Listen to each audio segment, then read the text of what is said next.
सोच बदलेगी तभी तो जिंदगी बदलेगी।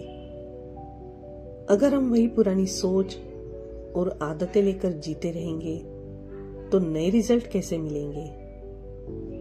जिंदगी तभी बदलेगी जब हम अपनी सोच को नए तरीके से देखना शुरू करेंगे।